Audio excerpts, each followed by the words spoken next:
اعوذ باللہ من الشیطان الرجیم بسم اللہ الرحمن الرحیم ربی زدنی علما ربی زدنی علما ربی اشرح لی صدری ویسر لی امری واحلل عقدۃ من لسانی یفقہوا قولی اما بعد فاعوذ باللہ من الشیطان الرجیم بسم اللہ الرحمن الرحیم سورۃ آل عمران انشاءاللہ تعالی آج ہم 137 سے 143 تک جائیں گے۔ اللہ تعالیٰ سب سے پہلے کہنے والے کو عمل کی توفیق عطا فرمائے اور آپ لوگوں کو بھی سن کے سمجھ کے عمل کی توفیق عطا فرمائے، آمین ثم آمین۔ بسم اللہ الرحمن الرحیم۔ قد خلت من قبلکم سنن فسیروا فی الارض فانظروا کیف کان عاقبۃ المکذبین۔ تحقیق پہلے واقعات ہو چکے ہیں، سرزمین میں چلو اور پھرو، دیکھو کہ جھٹلانے والوں کا کیا انجام ہوا۔ اب جیسے کہ آپ کو پتہ ہے کہ ہم لوگ جو ہیں آل عمران میں ہم اس ٹاپک پہ کہاں ہیں جہاں اللہ تعالیٰ غزوہ بدر کے جو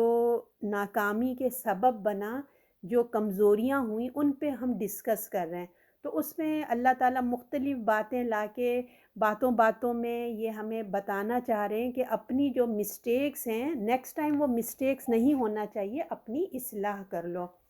تو اب بات یہاں سے شروع ہو رہی ہے کہ تم سے پہلے واقعات ہو چکے ہیں، سرزمین میں چل پھر کے دیکھو جھٹلانے والوں کا انجام کیا ہوا۔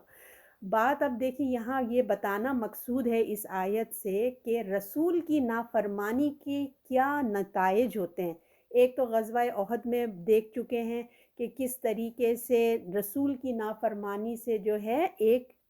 جیتی ہوئی جنگ جو ہے وہ ہارنا پڑا، اور اس کے بعد اللہ تعالیٰ باتوں باتوں میں یہ بھی سمجھا رہے ہیں کہ جب ایک چھوٹی چیز رسول کے ہوتے ہوئے جب تم نے نافرمانی کی، تم نے رزلٹ دیکھا۔ اور بھی بہت بڑے بڑے واقعات ہو چکے ہیں جو تمہارے اپنی ہی ملک میں، اپنی ہی سرزمین میں ہو چکے ہیں کہ جنہوں نے رسول کی نافرمانی کی، رسول کو نہیں مانا، ان قوموں کے ساتھ کیا ہوا یہ بھی انجام دیکھ لو۔ تو رسولوں کی جو یہ تاریخ ہے، آپ صلی اللہ علیہ وسلم کے زمانے سے پہلے، یعنی کہ آپ صلی اللہ علیہ وسلم کے آنے سے پہلے رسولوں کی تاریخ، جسے آپ سمجھتے ہیں نا جو رسول اللہ سے پہلے جو لوگ انبیاء آئے ہوئے تھے، ان کی تاریخ جو ہے عرب میں بہت سی قومیں گزر چکی تھیں۔ عرب کے اندر بہت سی قومیں پہلے سے آ چکی تھی۔ تو عرب کے جو لوگ تھے ان کی ہسٹری میں یہ کوئی نیو چیز نہیں تھی کہ جیسے ان کو پتہ نہیں ہو، وہ اچھے طریقے سے جانتے تھے۔ اس لیے اللہ تعالیٰ ان سے کہہ رہے ہیں تم سے پہلے واقعات ہو چکے ہیں سرزمین میں، چلو اور پھرو اور دیکھو کہ جس نے انکار کیا ان کا کیا انجام ہوا۔ تو اللہ ان کو مخاطب کر کے کہہ رہے ہیں کہ یہ تمہارے لیے کوئی نیو بات نہیں ہے، دیکھو وہ نبیوں کے ساتھ کیا ہوا۔ تم ان کی جو شاعری تھی نا، عرب لوگوں کی ہسٹری میں، ان کی شاعری میں، ان کے ادب میں ان کا ذکر آتا ہے۔ قوم عاد سمود جیسے ہوتے ہیں نا، ان کا ذکر آتا ہے، وہ اپنی شاعری میں ادب میں اچھے سے جانتے ہیں۔ جیسے قوم عاد ہے، سمود ہے، قوم لوط ہے، تو یہ سب کیا ہیں؟ عرب کی قومیں تھیں، اور ان کی تاریخ وہ اچھے سے جانتے تھے کہ ان پر اللہ کا کیوں عذاب آیا، پیغمبر کا انکار کیا اور سزا اس کا نتیجہ ہے۔ تو یہ اچھی طریقے سے وہ جانتے تھے، ایسا نہیں تھا کہ وہ اننون تھے۔ اور پھر اس میں بات آئیے، دیکھیے سنن آئیے نا، یعنی کہ اللہ کا وہ رول، اللہ کی سنت، اللہ کا طریقہ، وہ قاعدہ، وہ قانون جس کے تحت قوموں کے ساتھ یہ معاملہ ہوتا ہے۔ تو وہ کیا چیز ہے کہ اگر قوم اللہ کے رسول کی پیروی کرتی ہے تو وہ کیا ہوتا ہے؟ کامیاب۔ یعنی کہ ہر رسول، ایک قوم میں ایک رسول بھیجا جاتا ہے، جب وہ ان کو دعوت دیتا ہے، اگر وہ ان کی بات سن لیتے ہیں، پیروی کرتے ہیں تو وہ کامیاب ہوتے ہیں، اگر نہیں کرتے تو اللہ کا عذاب آ جاتا ہے۔ تو آپ لوگ ساری ہسٹری پڑھ چکے ہیں کہ کس طریقے سے ہر قوم میں عاد، سمود صالح علیہ السلام آئے، ہود علیہ السلام آئے، نوح علیہ السلام، سب نے اپنی اپنی قوموں کو دعوت دی، لیکن جب انہوں نے نہیں سنا تو جو نیک لوگ تھے وہ الگ ہو جاتے تھے، ان کو اللہ بچا لیتا تھا۔ جیسے نوح علیہ السلام کی بھی آپ نے اسٹوری، اور جو کفار ہوتے تھے ان پہ عذاب آتا تھا۔ تو یہی لا سنن جو ہے اللہ تعالیٰ بتا رہے ہیں کہ یہ ہے لا،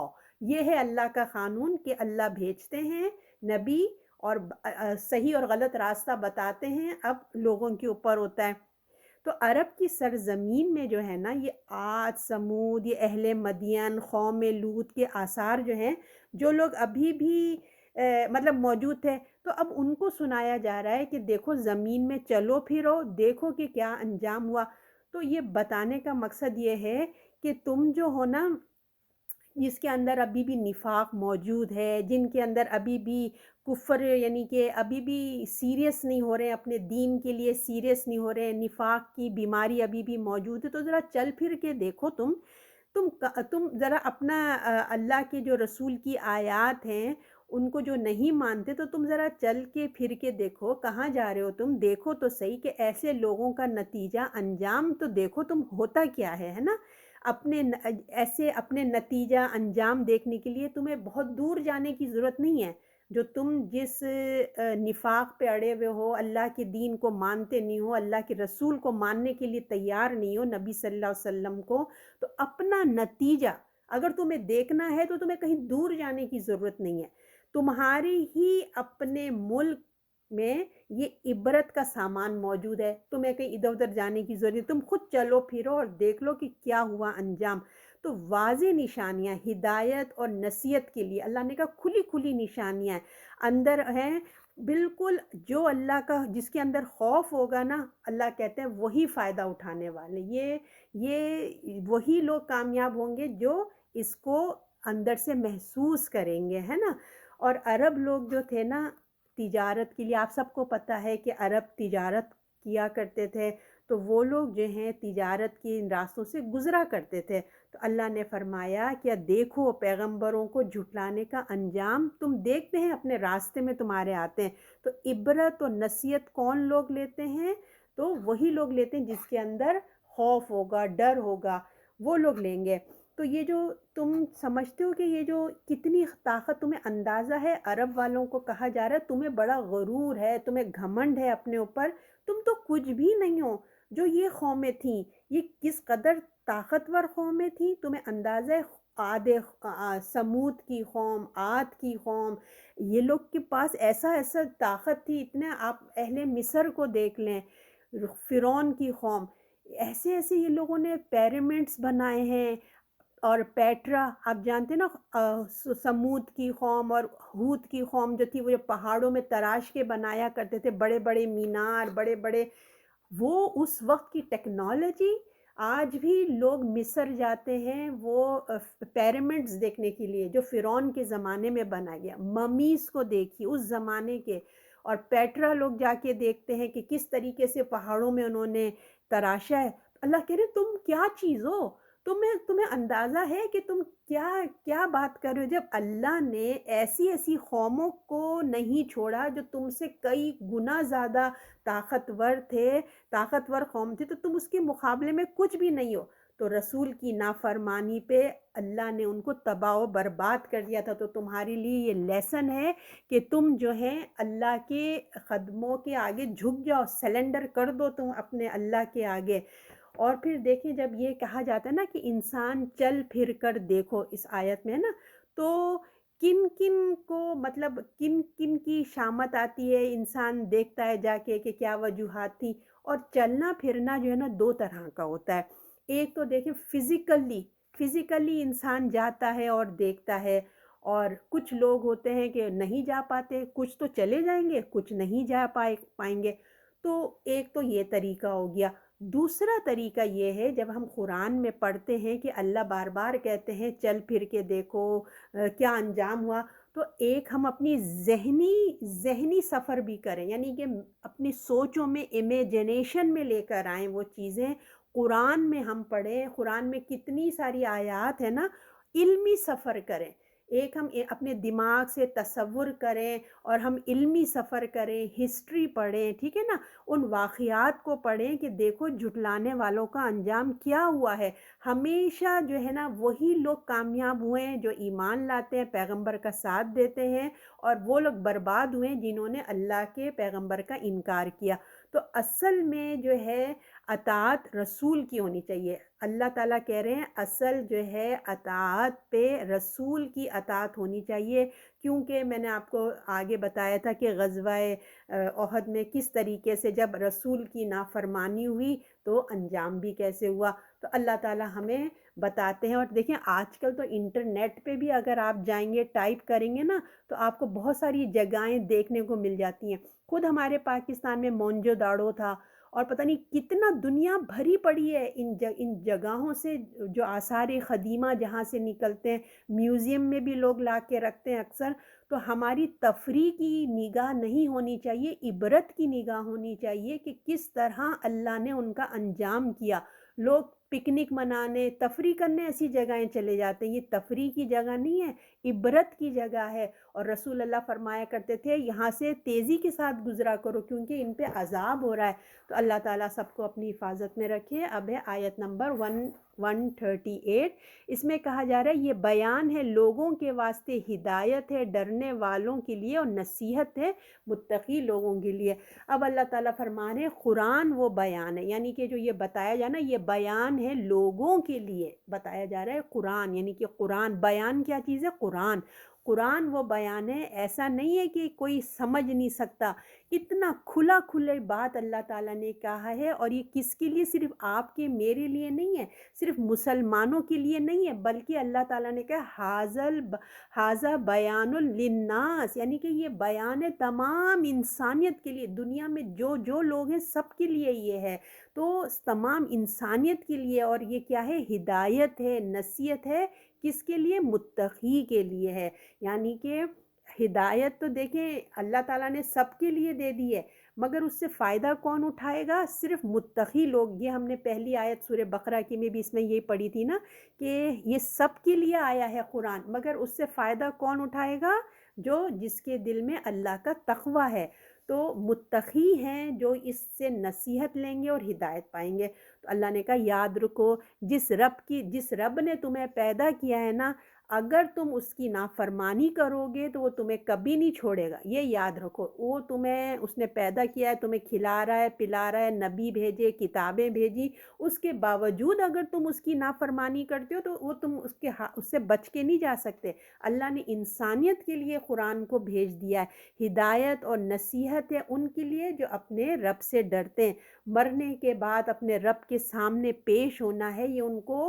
ان کو احساس رہتا ہے کہ ہمیں اپنے رب کے سامنے جانا ہے اور ہمیں اپنے رب کے آگے کھڑے ہونا ہے۔ تو جو لوگ ضد میں آ کے نہیں مانتے، اللہ کے کلام کا انکار کرتے ہیں، نبیوں کا انکار کرتے ہیں، جان بوجھ کر اس کو جھٹلائیں گے، اور اس کے لیے اللہ نے اس پہ کہا ہے وارننگ ہے، یہ اللہ یہ ان کو وارننگ دے رہے ہیں۔ ان آیات میں اللہ وارننگ دے رہے ہیں کہ اللہ سے ڈرنے والوں کے لیے ہدایت ہے، نصیحت ہے۔ ان آیات میں قرآن کی دیکھیں 3 خصوصیات بیان ہوئی ہیں اس آیت میں، کہ ایک تو اللہ تعالیٰ کہہ رہے ہیں کہ اللہ نے تمام لوگوں کے لیے پیغام دے دیا، یہ ایک پہلی خصوصیات ہے قرآن کی۔ نمبر 2 اللہ تعالیٰ کہہ رہے ہیں اس کے اندر ہدایت ہے، جو طلب کرے گا، جو لینا چاہے گا نا، اس کے لیے جو ہے وہ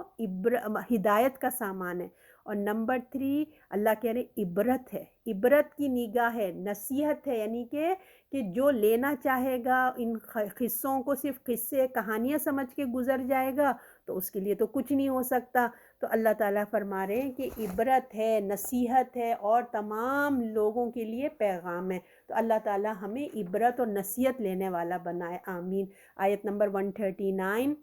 اور نہ سستی کرو، نہ سست ہو، نہ غم کھاؤ، اور تم غالب رہو گے، اور تم ہی ایمان رکھنے والے ہو۔ اب یہاں پہ اللہ تعالیٰ مسلمانوں کو جو ہے تسلی دے رہے ہیں، کیونکہ آپ کو پتہ ہے نا کہ وہ غزوہ احد میں کس طریقے سے تھوڑی ٹریجڈی ہوئی تھی اور ان لوگوں کے تھوڑے سے دل چھوٹے ہو گئے تھے۔ تو اللہ تعالیٰ تسلی دے رہے ہیں کہ تم دل چھوٹا نہیں کرو، تم غم نہیں کرو، یہ ایک بیٹل ہے نا، یہ ایک بیٹل ہارے ہو نا، ابھی تو پوری وار چل رہی ہے، کفار سے تو تمہاری ایک مسلسل جنگ چل رہی ہے، تم ایک حصہ ہار گئے اس کا، تو اس پہ تم غم نہیں کرو، ابھی تو تمہاری کفار کے ساتھ ٹسل چل رہی ہے نا، تم تو ابھی حالت جنگ میں ہو، تمہارا تو ایک کے بعد ایک جب تک کہ اسلام غالب نہیں آ جاتا یہ جنگ تو چل ہی رہی ہے، تو تم ایک حصے ہار چکے ہو، تو تم اس میں نا اپنا دل چھوٹا نہیں کرو، تم اپنے آپ کو غم میں مبتلا نہیں کرو، سست نہیں پڑو نا، تو اس سے تم نے سبق سیکھنا ہے، ہمت ہار کے نہیں بیٹھ جانا ہے، بلکہ تم نے موٹیویٹ ہونا ہے، اپنی غلطیوں پہ فوکس کر کے آگے بڑھنا ہے کہ اب نیکسٹ ٹائم ہم نے یہ غلطی نہیں کرنی ہے، کیونکہ دیکھیں جو غم اور فکر ہوتا ہے نا انسان کی ہمت کو کھا جاتا ہے، انسان کسی کام کرنے کے قابل نہیں ہوتا، یہ سب آپ بھی اپنی لائف میں پریکٹیکل میں دیکھ سکتے ہیں کہ جب ہمارا دل اندر سے کسی بات سے پریشان ہو، غمگین ہو، تو نہ ہمارے کسی چیز میں دل نہیں لگ رہا ہوتا ہے نا، ہمارا کام میں دل نہیں لگ رہا ہوتا ہے، تو اس لیے اللہ کہہ رہے ہیں غم اور فکر نہیں کرو، انسان کی ہمت اس سے کم ہو جاتی ہے، لہٰذا ہمت مت ہارو، اپنے ایمان پر توجہ دو، ٹھیک ہے نا، غم پریشانی میں افسوس میں مت بیٹھ جاؤ، بلکہ آگے چلو، سبق حاصل کرو، لک فارورڈ دیکھو، ہے نا، اگر تم غم ہی کرتے رہو گے تو تم کیا کرو گے، نیگیٹیو ہی سوچتے رہو گے، ہائے یہ کیوں ہو گیا، ہائے افسوس، اور شیطان تم کو اف بٹ میں ڈالتا رہے گا، اگر تم ایسے کرتے نہیں ہوتا، یہ نہیں ہوتا، یہ ہائے اللہ کیوں ہو گیا، تم کو شیطان حسرت ہی دکھاتا رہے گا، اگر تم یہ اسی طریقے میں غم اور ہمت ہار کے بیٹھ گئے تو شیطان تم کو نیگیٹو سوچیں دے گا، آگے نہیں بڑھنے دے گا، تم اپنی غلطیوں کو بار بار پیچھے مڑ کر مت دیکھو، جو ہو گیا سو ہو گیا، ٹھیک ہے نا،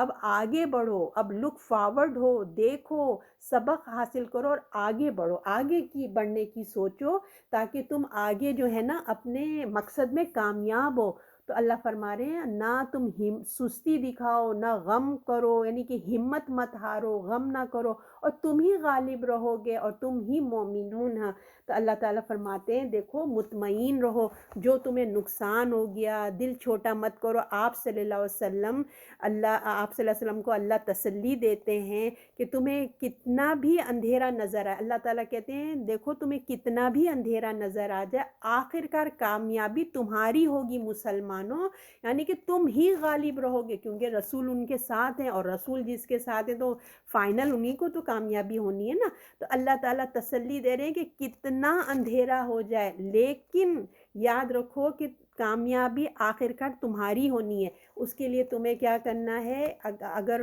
تم ایمان اپنا سنبھال کے رکھو، اللہ پر بھروسہ کرو، یہ کبھی نہیں مطلب ہوتا ہے مت کہو کہ یہ نہیں کر سکتے، یہ مت کہو کہ یہ ہو نہیں سکتا، اپنے دل کو چھوٹا نہیں کرو، اپنا کانفیڈنس اللہ پر کبھی بھی کم نہیں کرو، کبھی ختم نہیں کرو، اللہ پہ بھروسہ کرو، اپنے آپ کو مضبوط کرو، ٹھیک ہے نا، اللہ تعالیٰ فرماتے ہیں، اللہ تعالیٰ ہمارے اندر بھی یہ جو شیطان ڈال دیتے ہیں نا، اللہ اس سے ہم کو محفوظ رکھے، یہ غم، یہ ڈپریشن ہے نا، ایک بات ہو جائے تو ہم کتنا دل پہ لے کے بیٹھ جاتے ہیں، تو اللہ کہہ رہے ہیں ان سب سے نکلو، اللہ پہ بھروسہ رکھو، تم ایمان والے ہو، کیونکہ حق ہی کامیاب ہوتا ہے، تو انسان کو جو ہے نا اللہ کی اطاعت اور بڑا کام کرنے کے لیے ہمیں ہمت اور بہادری چاہیے، ٹھیک ہے نا، ہم کو اللہ کی اطاعت کرنا ہے، اور جب بھی کوئی ہم مقصد زندگی ہمارے پاس ہو تو اس کے لیے ہمیں ہمت چاہیے، بہادری چاہیے، تو بہت سے لوگ دیکھیں بہت کچھ کرتے ہیں مگر اپنی کمزوری کی وجہ سے نا وہ رسک نہیں لیتے، آپ نے دیکھا ہوگا کرنا بہت کچھ چاہتے ہیں مگر ان کے اندر ایمان کی کمزوری، ہمت کی کمزوری ہوتی ہے تو وہ رسک نہیں لیتے، تو اللہ تعالیٰ کہہ رہے ہیں یاد رکھو کہ دشمن پر کامیابی پانے کے لیے سب سے زیادہ کیا چیز ضروری ہے، ہم کو اپنا ایمان، ہے نا، ہم کو اپنا ایمان ضروری ہے، اور جو وہ مسلمان بھلے تعداد میں کم ہو، ہے نا، ہمارے پاس اسلحہ بھی نہیں ہو زیادہ، ہمارے پاس اسلحہ بھی کم ہو، ہم تعداد میں بھی کم ہو، لیکن یاد رکھو وہ اللہ کی مدد آئے گی تمہارے لیے، اگر تم اللہ پہ بھروسہ کریں گے تو تھوڑے مسلمان بھی جو ہے نا وہ کامیاب ہو جائیں گے، کامیابی حاصل کریں گے، مگر شرط کیا ہے، تم ایمان والے بنو، اور پھر اللہ تعالیٰ کہتے ہیں بلندی جو ہے نا وہ مومن بننے کی سے ہی آتی ہے، تمہاری بلندی، تمہاری کامیابی جو ہے تمہارے ایمان سے آئے گی۔ سب سے زیادہ ضرورت پوائنٹ یہ ہے کہ ایمان تمہارا ہونا چاہیے، اپنے ایمان کو بڑھایا جائے، ٹھیک ہے نا، اس کو آگے بڑھاؤ، اور اس خوشخبری مطلب ایمان کو مضبوط کرو، اللہ کے وعدے پر یقین رکھو، رسول کی تابع داری کرو۔ تو اس خوشخبری کو نا مسلمانوں کے نا حوصلے بڑھ گئے تھے جب اللہ تعالیٰ نے ان کو اتنی بڑی خوشخبری دی کہ مسلمانوں تم غم نہیں کرو، ہمت نہیں ہارو۔ تو مسلمان آپ کو پتہ ہے جب جنگ احد میں اتنے ڈپریس سے ہو گئے تھے، تو اس کے بعد جو جنگ ہوئی نا سورہ احزاب، تو اتنے پرجوش تھے کہ پھر کفار کو جو ہے نا، جب یہاں سے کفار گئے، انہوں نے دیکھا چلو جنگ احد میں تو ہم نے کیسے مزے سے ان لوگوں کو ہرا دیا تھا مسلمانوں کو، اب تو اور بڑی لشکر لے کے جائیں گے اور ہم ہرائیں گے۔ تو کیونکہ مسلمان ایک سبق لے چکے تھے اپنی غلطیوں سے، تو انہوں نے پرجوش مطلب ہمت کی، اور سورہ احزاب میں آپ دیکھیں گے جو غزوہ احزاب ہے تو وہ کامیاب ہوتے ہیں۔ یہ کیسے ہوتے ہیں کہ انہوں نے اپنی اصلاح کی، انہوں نے ہمت نہیں ہاری، بلکہ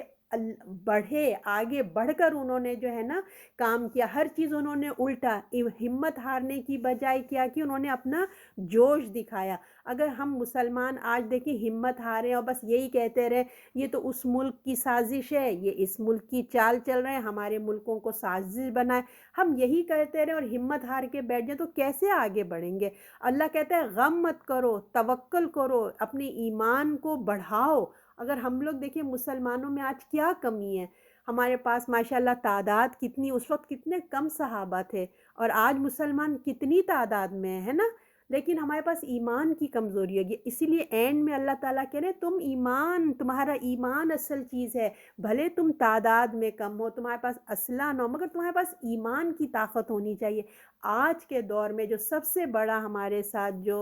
کہنا چاہیے بڑا تکلیف دہ بات یہ ہے کہ ہم لوگوں کی ایمان میں بہت کمزوری ہے۔ تو اللہ تعالیٰ کہتے ہیں اگر تم ایمان میں کمزور رہو گے تو پھر آگے نہیں بڑھ سکو گے۔ تو ہمیں کیا کرنا ہے، اپنے بچوں کی ایمان کو موٹیویٹ کرنا ہے۔ اب آیت نمبر 130 کون سا تھا یہ، آگے آیت ہے، اور جو ہے اگر تمہیں زخم پہنچا ہے تو انہیں بھی ایسا ہی زخم پہنچ چکا ہے، یہ دن باری باری لوگوں پہ بدلتے رہتے ہیں، اور اس لیے کہ اللہ معلوم کرے کون ایمان لایا ہے اور تم میں سے، اور بنائے تمہارے لیے ایک گواہ، اور ظلم کرنے والوں کو اللہ دوست نہیں رکھتا۔ یہ 140 آیت ہے۔ اب اللہ آگے فرماتے ہیں کہ یہ اور پیاری آیت آئے فرما رہے ہیں، اللہ تعالیٰ کہہ رہے ہیں دیکھو یہ جو ہے مثال سے سمجھا رہے ہیں اللہ تعالیٰ، اگر تمہیں تکلیف پہنچی ہے نا تو بھئی ان کو بھی تکلیف پہنچی۔ اب یہ وہ کون ہے، یہ جو ہیں اپنے کفار کی بات ہو رہی ہے، ٹھیک ہے نا، اگر تم تکلیف پہنچے تو انہیں بھی تکلیف پہنچی ہے۔ تو اس میں آپ دو طریقے کی بات سمجھ جائیے۔ دیکھیں ایک تو یہ تھا کہ جب جنگ بدر میں نا مسلمانوں کو فتح ہوئی تھی اور کفار کے جو ہیں ان کے 70 بڑے لیڈر جو ہے نا مرے تھے، ٹھیک ہے، ان کو وہ تھا، اور بڑا نقصان ہوا تھا وہ جنگ بدر میں، پہلی بیٹل میں کفار کو بڑا نقصان ہوا تھا۔ تو اس والے میں جو ہے یہ والے ان کو نقصان ہوا، مسلمانوں کو 70 صحابہ شہید ہو گئے، جس میں سے حضرت حمزہ رضی اللہ تھے مین، اور پھر بڑے مسلمانوں کے بہت ساری شہادتیں ہوئی تھیں۔ تو اللہ تعالیٰ کہہ رہے ہیں ایک تو لوگوں نے جنگ بدر کو کوٹ کیا ہے، اور ایک اور تفسیر اس کی آپ یوں سمجھیں، ہم جنگ احد کو رکھ کے بات کریں گے۔ یہ تو میں نے آپ کو ایسے ہی بتا دیا، اس میں دونوں وے کو آپ فوکس کیجئے۔ جنگ بدر بھی ایک گزر چکی تھی، اور جو زخم اس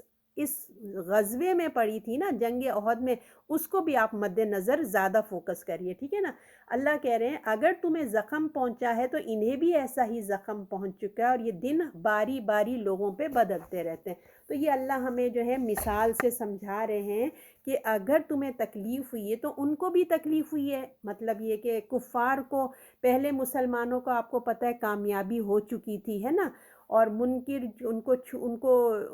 ایک دم سے پھر کیا ہوا آپ جانتے ہیں کہ کس طریقے سے جیتی ہوئی بازی ہم نے ہاری تھی۔ تو مسلمانوں کی کیا وجہ سے، نبی کی نافرمانی کی وجہ سے ہوا تھا نا، ان کو چوٹ لگی، یعنی کہ پھر کیا ہوا، پھر اللہ تعالیٰ کہتے ہیں فوراً اس کا نتیجہ نکلا، یعنی کہ ان کو وہ ٹیمپریری مسلمانوں کو تکلیف ہوئی لیکن اس کا نتیجہ فوراً نکلا، مسلمانوں کو بھی تکلیف کا سامنا کرنا پڑا۔ اس طرح پہلے مسلمان جیت رہے تھے، کفار ہار رہے تھے، ایک وقتی طور پہ کفار کو تکلیف پہنچ رہی تھی۔ پھر آل آف اے سڈن جب آپ کو پتہ ہے کہ مسلمان مال غنیمت جمع کرنے لگے اور پیچھے سے چکر کاٹ کے خالد بن ولید آئے تھے رضی اللہ، انہوں نے جب چڑھائی کی تو مسلمانوں کو شکست ہونے لگی، تو ان کو بھی تکلیف پہنچی، تمہیں بھی تکلیف پہنچی ہے نا، دونوں کو تکلیف کا سامنا کرنا پڑا۔ تو تم پریشان مت ہو، جنگ میں تو یہ ہار جیت ہوتی رہتی ہے، یہ کوئی نئی بات نہیں ہے، جنگ میں ہار جیت ہوتی رہتی ہے، جیسے تمہیں تکلیف ہوئی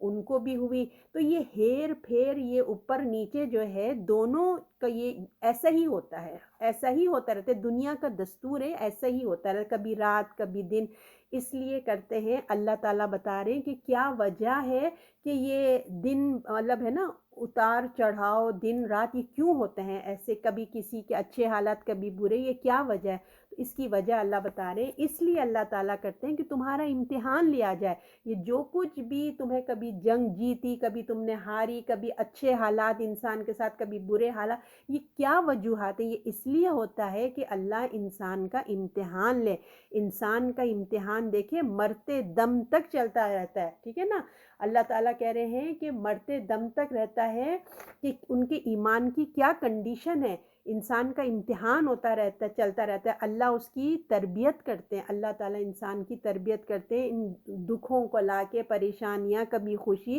تاکہ اللہ دیکھے کہ انسان اس میں کیسے اپنا ایٹیٹیوڈ رکھ رہا ہے، کہ اللہ کو کیا خوشی آئے تو اللہ کو بھول گیا، غم آئے تو اللہ یاد آ جاتے ہیں، بعض لوگ اللہ کو ہی چھوڑ دیتے ہیں، غم میں کفر میں چلے جاتے ہیں۔ تو اللہ یہ امتحان کرنے دیکھتا ہے، تو اللہ دیکھتا ہے کہ تم یہ جو جنگ اللہ کے لیے لڑی ہے، کیا تم نے واقعی یہ جنگ اللہ کے لیے لڑی ہے یا مال غنیمت کے لیے لڑی ہے، یہ دنیا داری کے لیے لڑی ہے؟ اللہ تو دیکھے گا نا۔ تو ایسا کیوں ہوا کہ اب لوگوں کے دماغ میں سوال آ رہا تھا کہ یہ کیسے پاسبل ہوا کہ ہمارے درمیان رسول موجود ہے اور ہمیں ناکامی کا سامنا کرنا پڑا، کیونکہ یہ سنت نہیں ہے نا کہ جب رسول ہوتے ہیں تو کامیابی ہوتی ہے۔ تو اللہ بھی یہ بتانا چاہتے ہیں کہ جو تمہارے دماغ میں سوال ہو رہا ہے نا کہ ایسا کیوں ہوا کہ پیغمبر کی موجودگی میں ایسا ہوا، تو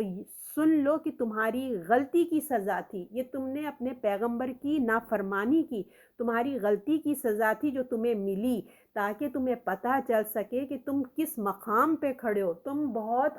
وہ ہوگے کہ ہم نے تو جیتنا ہی جیتنا ہے، تو تمہیں پتہ چل گیا ہے تو تم کس مقام پہ ہو۔ اللہ تعالیٰ ایسے ہی حالات سے گزار کر ایک طرف جو ہے نا انکار کرنے والوں کو سزا دیتے ہیں، یعنی کہ چھٹ رہے ہیں، یہ جو امتحانات ہوتے ہیں اس سے جو ہے نا ایک رزلٹ نکل رہا ہوتا ہے، تو جو کفار ہوتے ہیں وہ الگ ہو رہے ہوتے ہیں، ان کو سزا کے لیے الگ کر دیا جاتا ہے، اور انہی حالات میں جو ہے تمہیں مومنوں کو بھی دیکھا جاتا ہے۔ تو ایک تمہارا امتحان، دوسری طرف اللہ جو ہے یہ جان لے کہ کون ایمان والے ہیں، کیونکہ دیکھیں تمہارے اندر، کیونکہ ان مسلمانوں کے اندر آپ کو پتہ ہے نا منافقین بھی ہیں، کفار بھی ہیں، کفار تو نظر ہی آ جاتے تھے مگر منافقین نظر نہیں آتے تھے۔ اور اگر یہ امتحان نہیں ہوتا غزوہ احد کا، تو اب وہ جو منافقین آپ کو یاد ہے نا آدھے راستے سے ہی لوٹ کے چلے گئے تھے، کتنے سارے عبداللہ بن ابی اپنے لوگوں کو 300 لوگوں کو لے کے چلا گیا تھا۔ تو اگر یہ امتحان نہ آتا غزوے کا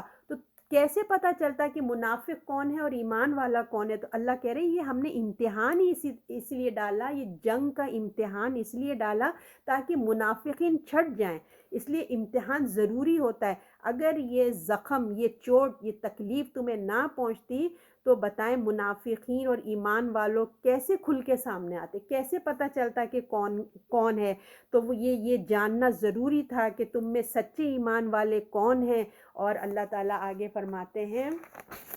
کہ اس لیے کہ اللہ جو لوگ ایمان لائے اس کو بتا دے، اور تم میں جو ہے شہید ہوں، اور اللہ نہیں دوست رکھتا ظالموں کو، اور تم میں مطلب اللہ تعالیٰ یہ بھی فرما رہے ہیں کہ تم میں گواہ ہوں،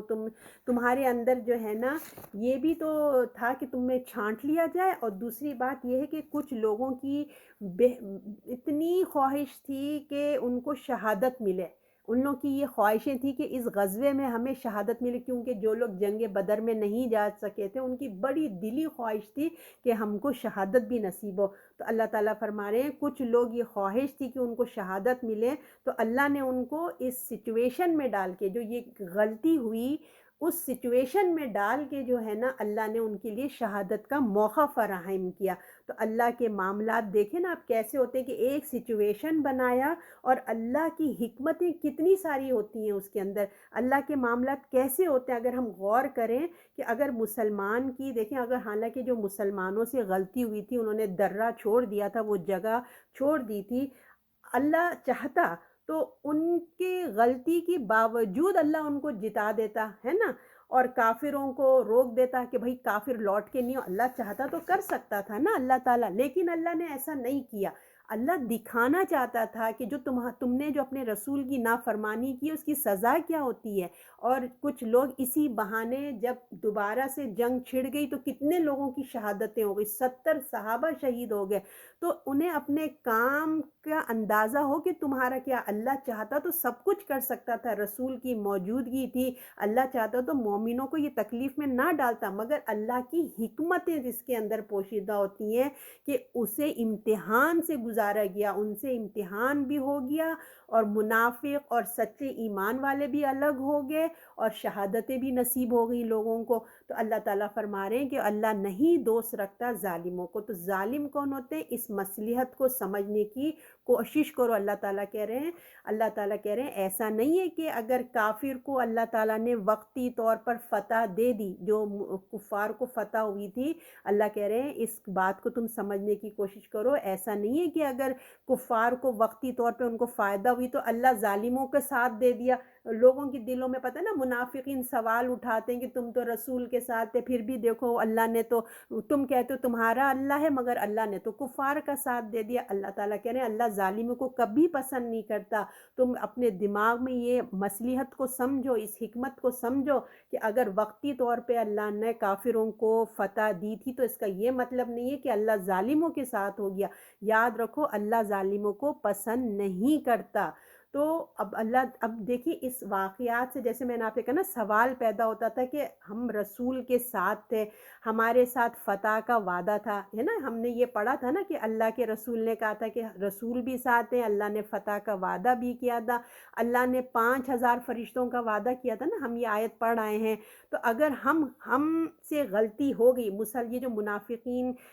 باتیں بھی کر رہے تھے اور مسلمانوں کے دلوں میں بات آ رہی تھی کہ ہم سے اللہ نے وعدہ بھی کیا، رسول بھی ساتھ تھے، اگر ہم سے غلطی ہو بھی گئی تھی تو 5000 فرشتے کہاں گئے؟ وہ ٹھیک ہے ہم سے غلطی ہوگی، مگر جو اللہ نے 5000 فرشتوں کا وعدہ کیا تھا وہ کہاں چلے گئے؟ کیوں ہمیں فتح نہیں ہوئی؟ تو یہ وجہ بھی جو مسلمانوں کی غلطی کی وجہ سے ہوئی تھی نا، تو اللہ تھوڑی دیر کے لیے اللہ نے ایسا معاملہ کیا۔ کیوں کیا؟ کیونکہ تمہیں آزمائے، جو ان کے ایک تو غلطی بھی ان کو مینشن کرنی تھی، اور اللہ تم کو آزمانا چاہتا تھا۔ حالانکہ رسول کی جان کو آپ کو پتہ ہے نا اس وقت خطرہ ہو گیا تھا، کتنا رسول اللہ تعالیٰ صلی اللہ علیہ وسلم کے کتنے زخم پہنچا ان کو، اور کتنا ڈینجر ہو گیا تھا آپ کی جان کے لیے۔ تو مسلمان کو جو ہے حق اور باطل کو دیکھنا ہوتا ہے، یہ کامیابی ناکامیابی نہیں، بلکہ کس پہ فوکس کرنا ہے کہ اللہ کا ساتھ کس کے ساتھ ہے، اللہ کی طرف فوکس کرنا ہے، ہمیں حق کا ساتھ دینا ہے۔ اللہ نے بتا دیا کہ دنیا جو ہے نا یہ امتحان کے لیے، تو لہٰذا یہ ہار جیت یہ تمام چیزیں جو ہیں وہ کس لیے ہوتی ہیں؟ اللہ امتحان کے لیے یہ کام کرتے ہیں۔ آیت نمبر 141 اس میں کہا جا رہا ہے، اور اس واسطے کہ پاک کرے اللہ جو ایمان والے ہیں اور مٹا دے کافر کو۔ اب یہی پیچھے ہی آیت کا مضمون کنٹینیو ہو رہا ہے، تو اللہ تعالیٰ فرما رہے ہیں تم یہ سمجھے کہ تم رسول کے ساتھی ہو، ہے نا۔ اب اللہ تعالیٰ فرمانے کہ یہ تمہارے ذہن میں جو باتیں چل رہی ہیں کہ تمہارے ساتھ رسول ہیں اور تمہیں کامیابی ہونی چاہیے، تو